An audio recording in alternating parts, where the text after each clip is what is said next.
যেখান থেকে প্রবাহমান নদী আসে সেখানে বান দিয়ে দেন, যেন বাংলাদেশের বুকের উপর থেকে এক ফোঁটা পানি ভারত থেকে বাহির না আসে।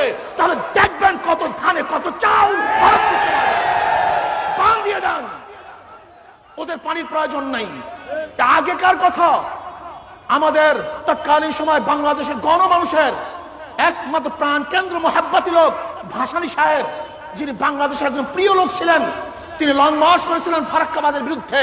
তৎকালীন সময় যখন এদেশের কৃষি নির্ভর ছিল একমাত্র নদীর পানির উপরে, এখন আর নদীর পানির উপরে এদেশের মানুষ কৃষি নির্ভর করে না।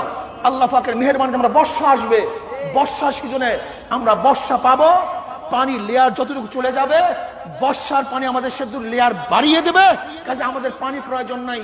আমি সরকারকে বলবো বরং আমাদের প্রত্যেকটা নদীর মুখে বাঁধ দিয়ে দেন, তখন দেখবেন কত ধানে কত চাল ও আমাকে পায়ে ধরবে, আমার কাছে বাধা হবে, মাথা মতো বাধ্য হবে। আপনি জানেন যদি আজকে আমরা বাংলাদেশের প্রত্যেকটা জায়গায় বাঁধ দিয়ে দেই তাহলে ওরা সব পানিতে হাবুডুবু খাবে, হাবুডুবু। কেন? আপনি তো আজ করতে জানেন ভারতের পানির প্রয়োজন নেই। শুধু তাই নয়, আজকে ভারত আপনাকে কি দিয়েছে? আপনাকে আশ্বস্ত করেছে, আর আপনি সব উজাড় করে দিয়ে দিয়েছেন। আপনি শুধু আপনাকে ভারত আশ্বস্ত করেছে আর আপনি সব কিছু দিয়ে দিয়েছেন। আজকে পাকিস্তানের সাথে ভারতের সবচেয়ে শত্রুতাপূর্ণ সম্পর্ক গোটা দুনিয়ার মধ্যে। পাকিস্তানের সাথে ভারতের সবচেয়ে শত্রুতাপূর্ণ সম্পর্ক, অথচ পাকিস্তানিরা ভারতের বর্ডারে অনুপ্রবেশকারী ভারতীয়দেরকে হত্যা করে, কিন্তু ভারত গুলি করে তাদেরকে হত্যা করতে সাহস পায় না, হত্যা করতে যায় না। অথচ বন্ধু রাষ্ট্র ভারত যেই সমস্ত দালালরা বলে ভারত আমাদের বন্ধু, আমি দালালকে বলতে চাই দালালের গোষ্ঠী, ও দালালের গোষ্ঠী, চাটুকারের গোষ্ঠী, গোলামের গোষ্ঠী, সব শুনে রাখো, গোলামের গোষ্ঠী। যে পাকিস্তান ভারতের সবচেয়ে বড় শত্রু, সেখানে পাকিস্তানিরা বর্ডারে ভারতীয়দেরকে হত্যা করে কিন্তু আঙ্গুল তুলতে সাহস পায় না।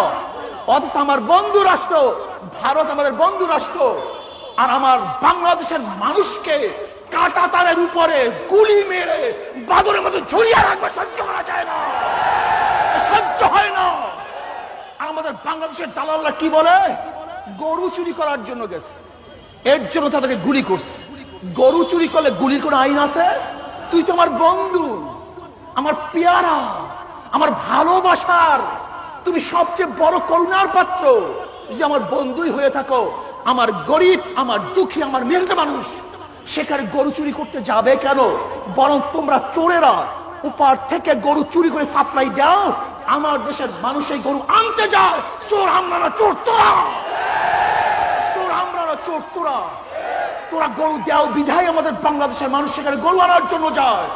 অথচ আমার দেশের মানুষকে, সেই ফেরানিকে কাটা তারের উপরে বাদরের মতো ঝুলিয়ে রাখবে, আর আমরা রক্ত নিয়ে বাঁচবো, এটা সহ্য হয় না, মারা যায়। ভাইয়ার আমার, আজকে চাটুকরের দেশটা ভরে গেছে, সব জায়গায় চাটুকর, সব জায়গায় দালাল। আর আমাদের যারা নামদারি মুসলমান, এদের স্বভাবটা হলো এইভাবে, যেরকম একটা কুকুর যেরকম খাদ্য দিলে আপনার পিছনে পিছনে ঘোরে, আর আমাদের দেশের চাটুকাররাও সেইভাবে লুবি হয়ে গেছে। ভারত যদি খাদার আশ্বস্ত করে অমনি তাদের পিছনে পিছনে ঘুরতে থাকে। ভাইয়ারা আমার, আজকে দেখছেন কাশ্মীরকে কেন্দ্র করে মমতা ব্যানার্জি কথা বলছে, কাশ্মীরকে কেন্দ্র করে রাহুল গান্ধী কথা বলছে, সোনিয়া গান্ধী কথা বলছে। প্রত্যেকটা ভারতের বিজেপি ব্যতীত যত সরকার আছে, যত শাসক আছে, রাজনৈতিক দল আছে, সবাই কথা বলছে। কিন্তু আমাদের বাংলাদেশের সরকারের মুখের মধ্যে কুরুপ আটকিয়ে গেছে, তালাবদ্ধ হয়ে গেছে। কারণ আমাদের দেশের সরকারের মুখ হলো একটা কন্ট্রোলিং মুখ, এটা রিমোট দ্বারা কন্ট্রোল হয়। ভারত যদি কথা বলতে বলে তাহলে এখান থেকে কথা বের হয়, আর ভারত যদি রিমোট চাপ দেয় তাহলে কথা বন্ধ হয়ে যায়। ভাইরা আমার, কি বলবো, সচেতন থাকেন, হুঁশে থাকেন। অবস্থা ভালো না। বাংলাদেশকে গ্রহণ করার জন্য, এই বাংলাদেশকে দখল করার জন্য যে চক্রান্ত চলতেছে আপনাদের খবর নেই। প্রত্যেকটা জায়গায় জায়গায়, প্রত্যেকটা জায়গায় জায়গায়, প্রত্যেকটা জায়গায় জায়গায় তাদের লোক সেট হয়ে গেছে। আর আমাদেরকে ধরবে কি? এই শালায় রাজাকার, এই শালায় গণতন্ত্রের বিরুদ্ধে, এই শালায় মুক্তিযুদ্ধের চেতনার বিরুদ্ধে। ওকে ফাঁসি দিয়ে ঝুলিয়ে দাও, ওকে হত্যা করো, ওকে জেলখানা আবদ্ধ করো, বাস। আর আপনারা কি করবেন? হ্যাঁ, হুজুরে কইতে গেছে কেন, হুজুরে চালাই করতে গেছে কেন, হুজুরে এত বুঝছে কেন? শোনো, তুমি শ্রীগালের মতো বাঁচতে চাও, তুমি শ্রীগালের মতো বাঁচতে চাও, খেতে চাও। আর আমাদের দেশে দেশপ্রেমিক হাজারো মানুষ আছে যারা শ্রীগালের মতো বাঁচতে চায় না, বাঘের মতো হুঙ্কার ছাড়তে চায়, গোলামের জিন্দিগি করতে চায় না, তারা আজাদের জিন্দিগি চায়। ভারতের গোলামি করে বেঁচে থাকার কোনো আশা আমাদের নাই, বরং আজাদ হিসাবে মরবো, লড়বো ইনশাআল্লাহ। কাজে কাশ্মীর না পাকিস্তানের পক্ষে যাক, না ভারতের পক্ষে যাক, কাশ্মীর স্বাধীন থাকবে, স্বাধীন রাখতে হবে, তাদের অধিকারকে ফিরিয়ে দিতে হবে। কাজে অধিকার যদি ফিরিয়ে না দেওয়া হয়, তাহলে গোটা দুনিয়ার মুসলিম এবং যারা মানবতার পক্ষের লোক, যারা স্বাধীনতার পক্ষের লোক, ঐক্যবদ্ধ ভাবে আমরা তাদের পক্ষে ইনশাআল্লাহ আন্দোলন করবই করবো ইনশাআল্লাহ। আপনি কি দেখেছেন বর্তমান কিছু ভারতের 5টা গোলাম মিডিয়ারা হুট করে মন্তব্য করেই ফেলছে কাশ্মীরের জনগণ সন্ত্রাসী, জঙ্গিরা এখন সেনাদের বিরুদ্ধে আন্দোলন করছে। অথচ কাশ্মীর স্বাধীন, আগের থেকেও স্বাধীন, বর্তমানেও স্বাধীন। যারা দখল করছে তারা জঙ্গিবাদ হবে, কিন্তু যাদেরকে দখল করছে তারা জঙ্গিবাদ হয় কিভাবে? কিন্তু আমাদের দেশের দালাল মিডিয়ারা তাদেরকে জঙ্গি বলা শুরু করেছে।